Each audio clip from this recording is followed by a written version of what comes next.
ഹൈദരാബാദിൽ വെച്ച് നടന്ന ടാറ്റ മോട്ടോഴ്സിൻ്റെ ഇവൻറ്റിലെ മറ്റൊരു അവതരണമായിരുന്നു ഇൻട്രാ V50 എന്ന് പറയുന്നത്. ഇൻട്രാ V50യുമായിട്ട് ഇന്ന് നമ്മളൊരു ഓഫ് റോഡ് ടെസ്റ്റിന് പോവുകയാണ്. അതായത് 1500 കിലോഗ്രാം നമ്മൾ ഇൻട്രാ V50ക്കകത്ത് ഫില്ല് ചെയ്തിട്ട് അതുമായിട്ട് നമ്മളൊരു ഓഫ് റോഡ് ടെസ്റ്റിന് പോകാൻ പോവുകയാണ്. അതാണ് ഇന്നത്തെ വീഡിയോ. എല്ലാ കൂട്ടുകാർക്കും നമ്മുടെ പുതിയൊരു വീഡിയോയിലേക്ക് ഹൃദ്യമായ സ്വാഗതം.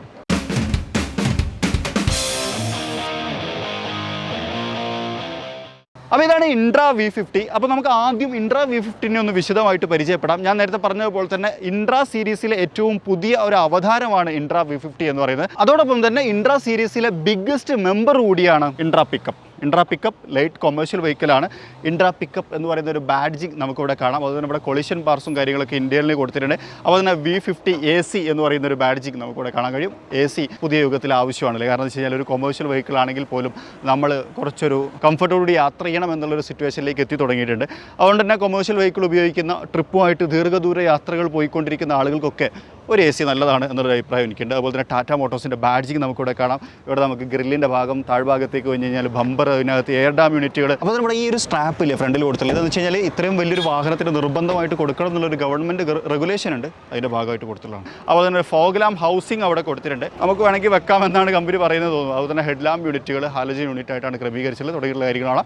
അതുപോലെ തന്നെ വലിയ വിൻഷീൽഡുകളാണ് കൊടുത്തിട്ടുള്ളത്. അതുകൊണ്ട് തന്നെ വിസിബിലിറ്റി സൂപ്പറായിരിക്കും. അതായത് വാഹനത്തിനകത്ത് നിന്ന് പുറത്തേക്ക് നോക്കുന്ന സമയത്ത് എവിടെയും നമുക്കൊരു തടസ്സങ്ങളോ അതുമായി ബന്ധപ്പെട്ട കാര്യങ്ങളോ ഒന്നുമില്ല, കൂളായിട്ട് ഡ്രൈവ് ചെയ്യാൻ പറ്റും എന്നുള്ളതാണ്. പിന്നെ സാധാരണഗതിയിൽ വൈപ്പർ യൂണിറ്റുകളും കാര്യങ്ങളൊക്കെയാണ്. അതുപോലെ തന്നെ സൈഡ് വ്യൂ മിറർ ഇവിടെ ക്രമീകരിച്ചിട്ടുണ്ട്. സൈഡിലേക്ക് വന്നു കഴിഞ്ഞാൽ ഒരു 15 ഇഞ്ചിൻ്റെ വീലാണ് അവിടെ കാണുന്നത്. അത്യാവശ്യം നല്ല സൈസ്ഡ് ആയിട്ടുള്ള ഒരു വീൽ ഈ വാഹനത്തിന് ആപ്റ്റായിട്ടുള്ള രൂപത്തിലാണ് കൊടുത്തിട്ടുള്ളത്. ഇനി സൈഡിൽ എന്ന് പറയാനുള്ള ഒരു പ്രധാനപ്പെട്ട കാര്യം എന്ന് വെച്ച് കഴിഞ്ഞാൽ ഇതിൻ്റെ ഗ്രൗണ്ട് ക്ലിയറൻസ് ആണ്. അതായത് 188 മില്ലിമീറ്ററിൻ്റെ ഗ്രൗണ്ട് ക്ലിയറൻസ് എന്ന് പറയുന്നത് അത്യാവശ്യം ഈ ഒരു വാഹനത്തെ ഏത് ടെറയിലേക്കും കൊണ്ടുപോകാനും എത്ര വെയിറ്റ് കയറ്റിയിട്ട് അനായാസേന ഓടിച്ചു കൊണ്ടുപോകാനും സഹായിക്കുന്ന തരത്തിൽ ക്രമീകരിച്ചിട്ടുള്ളതാണ്. പിന്നത്തെ പ്രധാനപ്പെട്ട ടോക്കിംഗ് പോയിന്റ് എന്ന് പറഞ്ഞാൽ പേലോഡ് കപ്പാസിറ്റിയാണ്. 1500 കിലോഗ്രാമാണ് ഇതിൻ്റെ പേലോഡ് കപ്പാസിറ്റി എന്ന് പറയുന്നത്. അതുകൊണ്ട് തന്നെ നമുക്ക് ഇപ്പം ഇതിനകത്ത് 1500 കിലോഗ്രാം ഫില്ല് ചെയ്ത് വെച്ചിട്ടുണ്ട്. ഈ ബക്കറ്റിനകത്ത് കാണുന്നതൊക്കെ സിമെൻറ്റുകളാണ്. ഇത് ഉപയോഗിച്ചാണ് നമ്മൾ ടെസ്റ്റിന് കൊണ്ടുപോകുന്നത് എന്നുള്ളൊരു കാര്യം കൂടി പറയാം. ഇനി ഈ പേലോഡ് കപ്പാസിറ്റിനെ കുറിച്ച് പറയുന്ന സമയത്ത് 9.8 ഫീറ്റ് ലെങ്ത്ത് ഉണ്ട്, അതായത് മൊത്തത്തിൽ ലെങ്ത്ത്. അതുപോലെ തന്നെ 5.3 മീറ്ററാണ് ഇതിൻ്റെ വീതി വരുന്നത്. ഇപ്പോൾ ഇതിനകത്ത് സാധനങ്ങളുണ്ട്, തുടങ്ങിയിട്ടുള്ള കാര്യങ്ങളൊക്കെ നമ്മൾ പറഞ്ഞിട്ടുണ്ടായിരുന്നു. അതുപോലെ തന്നെ ഇവിടെ നമുക്ക് സൈഡിൽ 5 ഹുക്കുകൾ കാണാം. അപ്പോൾ തന്നെ നമ്മുടെ ലോഡും കാര്യങ്ങളൊക്കെ ബാലൻസ് ചെയ്ത് അവിടെ നിന്നോളൂ. അതിപ്പോൾ നമുക്ക് അവിടെ ടൈ ചെയ്ത് വെച്ച് കറക്റ്റ് കാണാൻ കഴിയും എന്നുള്ളതാണ്. ഉയർന്ന ഗ്രൗണ്ട് ക്ലിയറൻസ് ഞാൻ നേരത്തെ പറഞ്ഞ പോലെ തന്നെ അനായാസേന ഈ പിക്കപ്പിനെ ഏത് ടെറയിലേക്കും കൊണ്ടുപോകാൻ നമ്മളെ സഹായിക്കും എന്നുള്ളതാണ്. ബാക്കിലേക്ക് വന്നു കഴിഞ്ഞാൽ നമുക്ക് പ്രധാനമായിട്ടും പറയാനുള്ളത് കുറച്ച് ബാഡ്ജുകളെ കുറിച്ചാണ്. ഒന്ന് ഇൻട്രാ പിക്കപ്പ് എന്ന് പറയുന്ന ഒരു ബാഡ്ജ്, അതുപോലെ തന്നെ ആസ് യൂഷ്വൽ ടാറ്റയുടെ ഒരു മോണോഗ്രാം കൊടുത്തിട്ടുണ്ട്. സ്പെയർ വീലിനെ ക്രമീകരിച്ചുള്ള താഴെയാണ് എന്നുള്ളതാണ്. പിന്നെ ഈ വാഹനത്തിൻ്റെ പ്രസൻസ് ഇപ്പോൾ നമ്മൾ കാണുമ്പോൾ കണ്ടില്ല, ഇൻട്രാ ഫാമിലിക്ക് പൊതുവെ ഒരു DNA ഉണ്ട്. ആ DNAക്ക് നല്ല രൂപത്തിൽ മാച്ച് ആവുന്ന തരത്തിൽ തന്നെ ക്രമീകരിച്ചുള്ള എൻ്റെ ലുക്ക് വൈസ് അപ്പോൾ റോഡിൽ കാണുന്ന സമയത്ത് നല്ല അടിപൊളിയായിരിക്കും എന്നുള്ളതാണ്. ഇനി നമ്മൾ ഇൻറ്റീരിയറിലേക്ക് വന്നു കഴിഞ്ഞാൽ കുറച്ചുകൂടി സ്പേഷ്യസ് ആയിട്ടുള്ള ഒരു ക്യാബിനും കാര്യങ്ങളൊക്കെയാണ് നമുക്ക് കാണാൻ കഴിയുന്നത്. ഒരു ബ്ലാക്ക് തീമുകളായിട്ട് വന്നിട്ടുണ്ട്. സീറ്റുകളെ കുറിച്ച് പറയുകയാണെങ്കിൽ ഫാബ്രിക് അപ്പോൾസ്റ്റിയാണ്. അഡ്ജസ്റ്റ്മെൻറ്റും കാര്യങ്ങളൊക്കെ മാനുവൽ തന്നെയാണ്, പക്ഷേ നല്ലൊരു പൊസിഷനും കാര്യങ്ങളൊക്കെ നമുക്ക് അതിനകത്ത് കാണാൻ കഴിയും. അത് നമുക്ക് ഇരുന്ന് കഴിഞ്ഞാൽ നല്ല അടിപൊളി. അതുപോലെ തന്നെ സ്റ്റിയറിംഗ് വീലിനെ കുറിച്ച് പറയുന്ന സമയത്ത് കുറച്ചുകൂടി അപ്ലിഫ്റ്റ് ചെയ്ത ഫീൽ നമുക്ക് കിട്ടുന്നുണ്ട്. അത് ഡ്രൈവ് ചെയ്യുന്ന സമയത്ത് നല്ല പൊസിഷനായിരിക്കും എന്നാണ് എനിക്ക് തോന്നുന്നത്. അതുപോലെ ഇവിടെ നമുക്ക് എക്കോ മോഡ് എന്നൊരു ബോർഡ് കാണാം. അതായത് മൈലേജ് ലാഭിക്കാനുള്ള മോഡ്. നമുക്കൊക്കെ അറിയുന്നത് പോലെ തന്നെ എക്കോ മോഡിലേക്ക് ഇട്ട് കഴിഞ്ഞാൽ നമുക്ക് കുറച്ചധികം മൈലേജ് കിട്ടുമെന്നുള്ളതാണ്. പിന്നെ അതുപോലെ തന്നെ ഇതിനകത്തേക്ക് കയറാൻ ഇവിടെ സ്റ്റെപ്പും കാര്യങ്ങളൊക്കെ കൊടുത്തിട്ടുണ്ട് കേട്ടോ. ഡോറിൽ വാട്ടർ ബോട്ടിൽ ഹോൾഡർ, അതുപോലെ തന്നെ വിൻഡോ അപ്പ് ചെയ്യാനുള്ള ബട്ടൺ തുടങ്ങിയിട്ടുള്ള കാര്യങ്ങളൊക്കെ നമുക്ക് അവിടെ കാണാൻ കഴിയും. പിന്നെ അതുപോലെ തന്നെ ഇവിടേക്ക് വന്നു കഴിഞ്ഞാൽ ഇതെനിക്കൊന്ന് ബോഡി കളേർഡ് ആയിട്ടാണ് കൊടുത്തിട്ടുള്ളത് തോന്നുന്നത്. കാരണം അപ്പോൾ നമ്മൾ കണ്ടുകൊണ്ടിരിക്കുന്ന വാഹനം വൈറ്റ് ആയതുകൊണ്ട് തന്നെ ഈ ഒരു ഭാഗവും വൈറ്റ് കൊടുത്തിട്ടുണ്ട്. പിന്നെ അതുപോലെ തന്നെ ഇവിടെ നമുക്ക് വേണമെന്നെങ്കിൽ മ്യൂസിക് സിസ്റ്റം കൊടുക്കാനുള്ള ഒരു ഗ്യാപ്പാണ് ഈ ബ്ലാക്ക് എന്നാണ് ഞാൻ എക്സ്പെക്ട് ചെയ്യുന്നത്. അതുപോലെ തന്നെ ക്ലൈമറ്റ് കൺട്രോളിൻ്റെ ബട്ടൺസ് ആണ്. അതുപോലെ തന്നെ ഇവിടെ നമുക്കൊരു ചാർജിങ് സോക്കറ്റ് കൊടുത്തിട്ടുണ്ട്. 5 സ്പീഡ് മാനുവൽ ട്രാൻസ്മിഷൻ. ഈ ട്രാൻസ്മിഷൻ കൊടുത്ത രീതിയും നല്ല രസമുണ്ടല്ലേ. അതൊരു പ്രത്യേക പൊസിഷനാണ് ഈ സ്റ്റിയറിംഗ് വീൽ. ഇതൊക്കെ അത് ലോറി ഡ്രൈവർമാർ ഭയങ്കരമായിട്ട് റിലേറ്റ് ചെയ്യുന്ന ഒരു ഏരിയ ആണ് എന്നാണ് ഞാൻ പ്രതീക്ഷിക്കുന്നത്. പിന്നെ അതുപോലെ തന്നെ ഈ ഭാഗം ഓപ്പൺ ആണ്. അതുകൊണ്ട് തന്നെ വേണമെന്നുണ്ടെങ്കിൽ 3 ആളുകൾക്കും നിഷ്പ്രയാസം ഇരിക്കാൻ കഴിയും എന്നുള്ളതാണ്. ഇവിടെ നമുക്ക് ഗ്ലോ ബോക്സ് ആണ്, നമുക്ക് ലോക്ക് ചെയ്ത് വെക്കാൻ പറ്റുന്ന തരത്തിലാണ്. അതിന് മിറർ, അതുപോലെ കുഞ്ഞൊരു ലാമ്പ് തുടങ്ങിയിട്ടുള്ള കാര്യങ്ങളൊക്കെ കൊടുത്തിട്ടുണ്ട്. അതുപോലെ തന്നെ ഇവിടെ നമുക്ക് വൈസർ കാണാം. അത് 1 സൈഡ് മാത്രമായിട്ടാണ് ക്രമീകരിച്ചിട്ടുള്ളത് എന്നുള്ളതാണ്. ഇനി ഇതിൻ്റെ എഞ്ചിൻ എന്ന് പറഞ്ഞു കഴിഞ്ഞാൽ ഒരു 1.4 ലിറ്റർ എഞ്ചിനാണ്. അത് 79 ഹോഴ്സ് പവറും 220 Nm ടോർക്കുമാണ് ഉൽപ്പാദിപ്പിക്കുന്നത്. അതിൻ്റെ കാര്യങ്ങൾ, അതിൻ്റെ പെർഫോമൻസ് എങ്ങനെയുണ്ടെന്നുള്ളത് നമുക്ക് ഡ്രൈവ് ചെയ്യുന്ന സമയത്ത് പറയാം. പിന്നെ ഇതിൻ്റെ പ്രൈസ് എന്ന് പറഞ്ഞു കഴിഞ്ഞാൽ 8,67,000 രൂപയാണ് ഇതിൻ്റെ ex showroom price Tata motors announce ചെയ്തത്. ഇത്രയും പറഞ്ഞുകൊണ്ട് ഇനി നമുക്കിതൊന്ന് ഡ്രൈവ് ചെയ്ത് നോക്കാം. ഡ്രൈവ് ചെയ്ത് നോക്കുന്ന സമയത്ത് ബാക്കി വിശേഷങ്ങൾ പറയാം. അപ്പോളേ നമ്മളെ ഇൻട്രാ V50 ഒന്ന് ഡ്രൈവ് ചെയ്യാൻ എടുത്തിരിക്കുകയാണ്. ഡ്രൈവ് എന്ന് പറഞ്ഞാൽ റോട്ടിൽ നമ്മളിത് വെച്ച് ഓടിച്ചു കുറച്ച് നേരം. അതായത് ഇങ്ങോട്ട് വന്ന വഴി നമ്മൾ നല്ല റോഡായിരുന്നു, കുഴപ്പമൊന്നുമില്ല. അത്യാവശ്യം ഗ്രൗണ്ടഡ് ആണ്, കാരണം അത്രയും വെയിറ്റ് ഉണ്ട്. 1500 കിലോഗ്രാം നമ്മൾ ബാക്കിൽ വെയിറ്റ് താങ്ങിക്കൊണ്ടാണ് ഇപ്പോൾ നമ്മൾ ഓടിച്ചുകൊണ്ടിരിക്കുന്നത്. ഇനി നമ്മളൊരു ഓഫ് റോഡിലേക്ക് പോവുകയാണ്. അപ്പോൾ ഓഫ് റോഡ് എന്ന് പറഞ്ഞു കഴിഞ്ഞാൽ ഞാൻ ഒറ്റയ്ക്കല്ല ഡ്രൈവ് ചെയ്യുന്നത്. എൻ്റെ കൂടെ നമ്മുടെ ഒരു ഇൻസ്ട്രക്ടർ ഉണ്ട്, അമൃത് എന്നാണ് അദ്ദേഹത്തിൻ്റെ പേര്. Hi, welcome to our channel sir. Okay, so അദ്ദേഹം നമ്മളെ ഇൻസ്ട്രക്ട് ചെയ്യും. കാരണം എന്ന് വെച്ച് കഴിഞ്ഞാൽ കുറച്ചൊരു ടെറൈൻ ടെസ്റ്റ് പോലത്തെ ഒരു പരിപാടിയാണ്.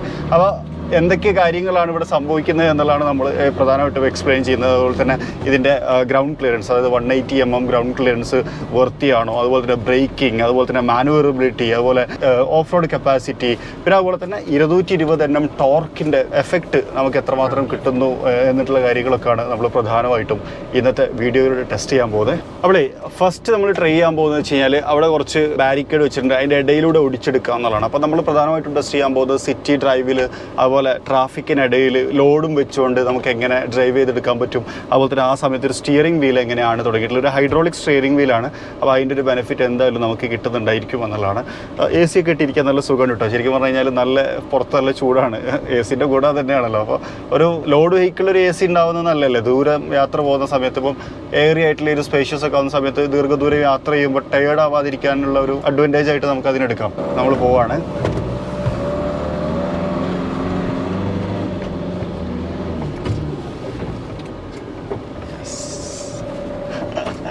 Nice. അടിപൊളി.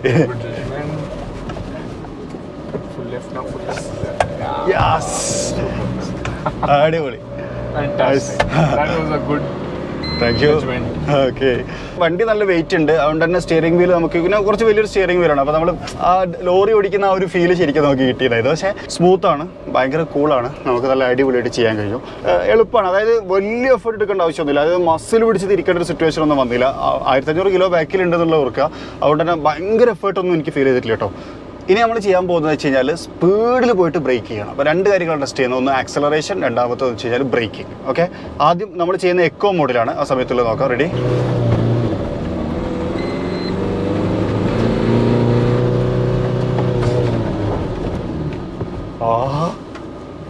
സിമ്പിളായിട്ട് ഇതല്ലോ. അതായത് പെട്ടെന്ന് തന്നെ ബ്രേക്കായി. ഫ്രണ്ടിൽ ഡിസ്ക് ബ്രേക്കാണ്, ബാക്കിൽ ഡ്രം ബ്രേക്കാണ്. പക്ഷെ എന്നിരുന്നു കഴിഞ്ഞാലും നമുക്ക് നല്ല അടിപൊളിയായിട്ട് ഡ്രൈവ് ചെയ്യാൻ പറ്റിയിട്ടുണ്ടായിരുന്നു. സോ ഇനിയിപ്പോൾ നമ്മൾ എക്കോ മോഡ് ഒഴിവാക്കിയിട്ട് നോർമൽ മോഡിലേക്ക് കൊണ്ടുവന്നിരിക്കുകയാണ്. ഇനി നോർമൽ മോഡിലാണ് നമ്മൾ ടെസ്റ്റ് ചെയ്യാൻ. നമ്മൾ റെഡി? ഞാൻ ഫുൾ ത്രോട്ടിൽ കൊടുത്തെടുക്കാൻ ശ്രമിച്ചാണ്. കുറച്ചും കൂടി എനർജറ്റിക് ആണ്. അടിപൊളി സസ്പെൻഷൻ.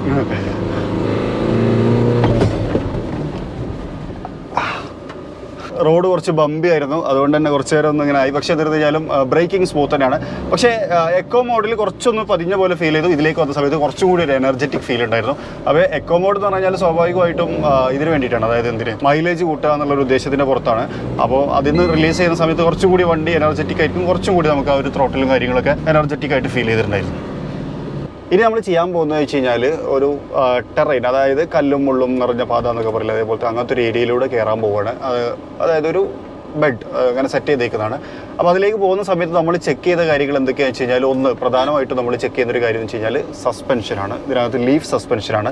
ലീഫ് സസ്പെൻഷൻ്റെ ഒരു ഹൈലൈറ്റ് എന്ന് വെച്ച് കഴിഞ്ഞാൽ ലോഡ് ഇല്ലാത്ത സമയത്ത് ഇത് കുറച്ച് ബബ്ലി ആയിരിക്കും, അതായത് ഇങ്ങനെ ചാടി നിൽക്കുന്നൊരു ഫീൽ ഉണ്ടായിരിക്കും. ലോഡുള്ള സമയമാണെന്നുണ്ടെങ്കിൽ അത് ഭയങ്കര റിജിഡ് ആൻഡ് ഭയങ്കര ഗ്രൗണ്ടഡ് പോലത്തെ ഒരു ഫീൽ നമുക്ക് ഉണ്ടായിരിക്കും എന്നുള്ളതാണ്. അപ്പോൾ ഇവിടെ നമ്മൾ പ്രധാനമായിട്ടും ടെസ്റ്റ് ചെയ്യുന്ന ഒന്ന് ഇതിൻ്റെ ഗ്രൗണ്ട് ക്ലിയറൻസിനെ കുറിച്ചാണ്, പിന്നെ അതുപോലെ തന്നെ ഈ സസ്പെൻഷൻ്റെ കേപ്പബിലിറ്റിനെ കുറിച്ചാണ്. പിന്നെ നമ്മൾ ടെസ്റ്റ് ചെയ്യുന്നൊരു കാര്യം എന്ന് വെച്ച് കഴിഞ്ഞാൽ ഇതിൻ്റെ ടോർക്കാണ്. Torque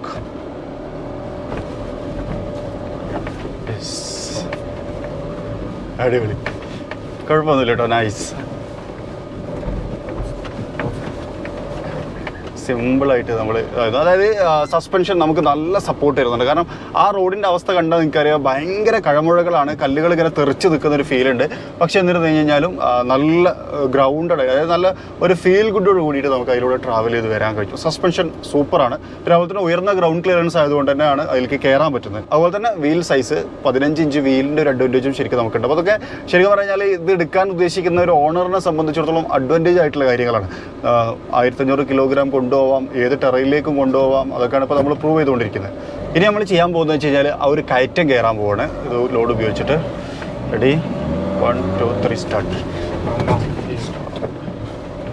ready? 1 2 3 സ്റ്റാർട്ട്. ഇതും സിമ്പിളായിട്ട് കേട്ടോ, സിമ്പിൾ. അതായത് വലിയൊരു വെയിറ്റ് എഞ്ചിൻ എഫേർട്ട് എടുക്കുന്ന ഫീല് ഓവർ റിവ് ചെയ്യുന്ന ഫീല് സ്ലോ ആവുന്ന ഫീൽ ഒന്നും കിട്ടിയില്ല. നമുക്ക് വളരെ പെട്ടെന്ന് കയറി വരാൻ കഴിഞ്ഞു. ഇനി നമ്മൾ ചെയ്യാൻ പോകുന്നത് വെച്ച് കഴിഞ്ഞാൽ ഡിസെൻഡ് ചെയ്യാൻ പോകണം. അതായത് വണ്ടി ലോഡ് വെച്ചിട്ട് ഇറക്കാൻ പോകണം. സോ ഒരു കാര്യം പറയാനുള്ളത് വെച്ചാൽ ഈ വാഹനത്തിനകത്ത് ABS ഇല്ല. നമ്മളൊരു മാനുവൽ ABS ക്രിയേറ്റ് ചെയ്യണം. അതായത് ബ്രേക്കും ക്ലച്ചും അപ്ലൈ ചെയ്തുകൊണ്ട് എനിക്ക് തോന്നുന്നു ഒരുവിധം ലോറി ഉപയോഗിക്കുന്ന ആളുകളൊക്കെ തന്നെയും അങ്ങനെ തന്നെയായിരിക്കും ചെയ്യുക എന്നുള്ളതാണ്. അപ്പോൾ ആ ഒരു ടെസ്റ്റാണ് ഇനി നമ്മൾ ചെയ്യാൻ പോകുന്നത്. നമ്മൾ പതുക്കെ ബ്രേക്ക് അപ്ലൈ ചെയ്ത് ഇറക്കുന്നു.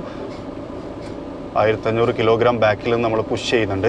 പക്ഷെ എത്തിർത്ത് കഴിഞ്ഞാലും നൈസ്. വണ്ടി നിൽക്കുന്ന നോക്കിയാൽ നമ്മൾ നിർത്തി വണ്ടീനെ. അടിപൊളി, super smooth. Thank you so much. നമ്മളെ ഇൻസ്ട്രക്ടർ പറഞ്ഞ സ്മൂത്ത് ഡ്രൈവിംഗ് ആണെന്നാണ്. Thank you. ഓക്കെ, ഇനി നമ്മൾ വെള്ളത്തിലേക്ക് ഇറക്കാൻ പോകണം. വെള്ളത്തിലൂടെ പോകുന്ന സമയത്തുള്ള ഫീൽ എങ്ങനെയാണെന്ന് നമുക്ക് നോക്കാം.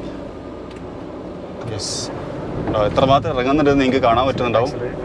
ഞാൻ കുറച്ചു നേരം ഒന്ന് നിർത്തിയതാണ് അവിടെ. വലിയ പ്രശ്നമൊന്നുമില്ല. വെള്ളത്തിൽ ഇറങ്ങി എന്നുള്ളത് വണ്ടി അറിഞ്ഞിട്ടുണ്ടായിരിക്കും, പക്ഷെ നമ്മളങ്ങനെ അറിഞ്ഞിട്ടൊന്നുമില്ല. കാരണം ഒരു ഫീൽ വ്യത്യാസമൊന്നും എനിക്ക് കിട്ടിയില്ല. അത് സാധാരണഗതിയിൽ തന്നെ നമുക്ക് കയറി പോയി എന്നുള്ളതാണ്. അപ്പോൾ അതും ഒരു നൈസ് എക്സ്പീരിയൻസ് ആയിരുന്നു. That's good. How is my drive? Good, very good. Really? Yeah. That's why I mentioned once. Very smooth with your driving control, with the brakes. Not very aggressive on the acceleration. Thank you. അങ്ങനെ നമ്മൾ ആ ഒരു experience അവസാനിപ്പിച്ചിരിക്കുന്നു. അപ്പോൾ experience കഴിഞ്ഞ സമയത്ത് എനിക്കൊരു conclusion എന്നുള്ള രൂപത്തിൽ പറയാനുള്ളതെന്ന് വെച്ച് കഴിഞ്ഞാൽ 1500 കിലോഗ്രാം ശരിക്കും ഒരു 2000 കിലോഗ്രാം ഒക്കെ പോകുമായിരിക്കും. കാരണം 1500 കിലോഗ്രാം ഇതിനകത്ത് കയറ്റിയ സമയത്ത് ഇതിൻ്റെ കമ്പനി പറയുന്ന വെയിറ്റാണ് 1500. പക്ഷേ 1500 കിലോഗ്രാം മാത്രമല്ല ഇതിനകത്ത് കൊള്ളുക എന്നുള്ളൊരു തോന്നൽ എനിക്കുണ്ട്. കാരണം വെച്ചാൽ 1500 കിലോഗ്രാം വെച്ചിട്ട് ഞാൻ ഈ ഒരു ടെറൈൻ ഡ്രൈവ് ചെയ്ത സമയത്ത് എനിക്ക് തോന്നിയതെന്ന് വെച്ച് കഴിഞ്ഞാൽ അത്ര വലിയ പ്രശ്നങ്ങളൊന്നുമില്ല. എഞ്ചിൻ എഫേർട്ട് എടുക്കുന്നില്ല, ഒരു പ്രശ്നവുമില്ല. അപ്പോൾ 2000 വരെയൊക്കെ വേണമെന്നുണ്ടെങ്കിൽ സാധാരണ റോഡിലൊക്കെ കൂളായിട്ട് യൂസ് ചെയ്യാൻ പറ്റുമെന്നൊരു തോന്നൽ എനിക്കുണ്ട് കേട്ടോ. അത് നല്ല കാര്യമാണ്. കാരണം എന്ന് വെച്ച് കഴിഞ്ഞാൽ നമ്മൾ ഇപ്പോൾ ഇങ്ങനത്തെ ഒരു വണ്ടി എടുക്കുന്ന ആൾ സ്വാഭാവികമായിട്ടും ലോഡ് കൊണ്ടുപോകാനായിരിക്കും. അയാൾക്ക് കുറച്ചധികം ലോഡ് കൊണ്ടുപോകാൻ പറ്റിക്കഴിഞ്ഞാൽ അത്രയും പ്രോഫിറ്റാണ്. അപ്പോൾ അതുകൊണ്ട് തന്നെ ആ ഒരു കാര്യത്തിൽ സൂപ്പർ. വെയിറ്റ് കൂടിയോണ്ട് ലീഫ് സസ്പെൻഷൻ ഫ്രണ്ടിൽ 2 ബാക്കിൽ 10. ആ അഡ്വാൻറ്റേജ് നമുക്ക് വെയിറ്റ് കയറിയോണ്ട് കിട്ടുന്നുണ്ട്. ഇതിൻ്റെ കംഫർട്ടിനെ കുറിച്ച് വേണമെങ്കിൽ നേരത്തെ പറഞ്ഞ പോലെ തന്നെ AC ഉണ്ട്. പിന്നെ അതുപോലെ തന്നെ നല്ല സ്പേഷ്യസ് ആയിട്ടുള്ള ക്യാബിനാണ്. പിന്നെ അതുപോലെ തന്നെ കുറച്ചൊരു പ്രീമിയം ഫീൽ നമുക്ക് കിട്ടുന്നുണ്ട്. അപ്പോൾ അതൊക്കെ വെച്ച് നോക്കുന്ന സമയത്ത് ഇത് കൊള്ളാം. അതായത് മൊത്തത്തിൽ നമ്മൾക്ക് ഇഷ്ടപ്പെടാവുന്ന ഒരു സാധനമായിട്ട് ഇത് മാറും. പിന്നെ എത്ര ദൂരം യാത്ര ചെയ്ത് കഴിഞ്ഞാലും വലിയ ഫാറ്റീഗും ഒന്നും ഉണ്ടാവില്ല, ക്ഷീണിതനാവില്ല, ബുദ്ധിമുട്ടുകളും ഉണ്ടാവില്ല. അപ്പോൾ അതൊക്കെ വെച്ച് നോക്കുന്ന സമയത്ത് മൊത്തത്തിൽ ഒരു അടിപൊളി വാഹനം എന്നുള്ളൊരു ഫീലാണ് എനിക്ക് കിട്ടിയത്. അപ്പോൾ ഈ വാഹനം എടുക്കാൻ ഉദ്ദേശിക്കുന്ന ആളുകൾക്ക് ഇപ്പം മൈലേജിനെ കുറിച്ച് പറയുകയാണെന്നുണ്ടെങ്കിൽ ഈ കമ്പനി അവകാശപ്പെടുന്നത് ഇതിൻ്റെ കോമ്പറ്റേറ്റേഴ്സിനെ വെച്ച് നോക്കുമ്പോൾ എന്തായാലും 15% കൂടുതലായിരിക്കും എന്നുള്ളതാണ്. പിന്നെ ഇതിൻ്റെ മൈലേജ് എന്ന് പറയുമ്പോൾ പല രൂപത്തിലാണ്. കാരണം വെച്ചാൽ എങ്ങനെ നമ്മൾ ഓടിക്കുന്നു, ഏത് ടെറയിൽ ഓടിക്കുന്നു, എത്ര വെയിറ്റ് കയറ്റുന്നു, ഇതിനൊക്കെ ബാധിച്ചിട്ടായിരിക്കും നമ്മൾ മൈലേജ് വരുന്നുണ്ടാവുക. അപ്പോൾ എന്തായാലും എനിക്ക് തോന്നുന്നു ഒരു 13 to 15 മൈലേജ് ഇതിനകത്ത് നോർമൽ സാധാരണ കണ്ടീഷനിൽ കിട്ടേണ്ടതാണ്. പിന്നെ കൂടുതൽ വെയിറ്റ് ഒക്കെ കയറുമ്പോൾ നമുക്ക് അതിനെക്കുറിച്ചൊന്നും വ്യത്യാസം ഉണ്ടായിരിക്കും എന്നുള്ളതാണ്. അപ്പം മൊത്തത്തിൽ ഇൻട്രാ V50നെ കുറിച്ച് പറയുന്ന സമയത്ത് കാണാൻ സുന്ദരനാണ്, അത്യാവശ്യം നല്ല വെയിറ്റ് കൊള്ളുന്നൊരു വാഹനമാണ്. പിന്നെ അതുപോലെ തന്നെ നല്ല ഡ്രൈവ് കംഫർട്ടും നമുക്ക് ഈ വാഹനത്തിനകത്ത് കിട്ടുന്നുണ്ട്. പിന്നെ ഈ പൊസിഷൻ എനിക്ക് ഭയങ്കരമായിട്ട് ഇഷ്ടപ്പെട്ടു കേട്ടോ. എനിക്ക് തോന്നുന്നു ലോറിക്കാർ കൂടുതൽ ഇഷ്ടപ്പെടുന്നൊരു പൊസിഷൻ കൂടിയായിരിക്കും ഒരു പക്ഷേ ഇത് എന്നുള്ളത്. അതായത് കുറച്ചും കൂടി ഇതായിട്ട് സ്ട്രൈറ്റ് ആയിട്ടുള്ള ഒരു സ്റ്റിയറിംഗ് വീലും കാര്യങ്ങളൊക്കെ. അപ്പോൾ ഇതാണ് മൊത്തത്തിൽ ഇൻട്രാ V50 എന്ന് പറയുന്ന മോഡൽ ഡ്രൈവ് ചെയ്ത സമയത്ത് എനിക്ക് കിട്ടിയിട്ടുണ്ടായിരുന്ന അനുഭവങ്ങൾ. അതുപോലെ നിങ്ങൾക്കും ഫീൽ ചെയ്തിട്ടുണ്ടാവും എന്ന് തന്നെയാണ് ഞാൻ പ്രതീക്ഷിക്കുന്നത് ഈ അനുഭവങ്ങളൊക്കെ. കാരണം ഞാൻ നല്ല എൻജോയ് ചെയ്തു. അതുപോലെ തന്നെ നല്ല ഫണ്ണ് ഡ്രൈവാണ്. പിന്നെ അതുപോലെ തന്നെ ഓഫ് റോഡ് കൂടി ആയതുകൊണ്ട് ഞാൻ കുറച്ചുകൂടി ഇൻട്രസ്റ്റഡ് ആയിരുന്നു. അപ്പോൾ ഇത്രയാണ് ഇന്നത്തെ വീഡിയോ. നിങ്ങൾക്ക് ഇഷ്ടപ്പെട്ടുണ്ടായിരിക്കുന്നു. ഇഷ്ടപ്പെട്ട് ലൈക്ക് ചെയ്യാൻ മറക്കരുത്. അതുപോലെ ചാനൽ ആദ്യമായിട്ട് കാണുന്ന സുഹൃത്തുക്കളുണ്ടെങ്കിൽ സബ്സ്ക്രൈബ് ചെയ്യാൻ മറക്കരുത്. അപ്പോൾ മറ്റൊരു വീഡിയോയിൽ മറ്റൊരു വിശേഷമായിട്ട് കാണാം. അതുവരെ ചെറിയൊരു ബ്രേക്ക്.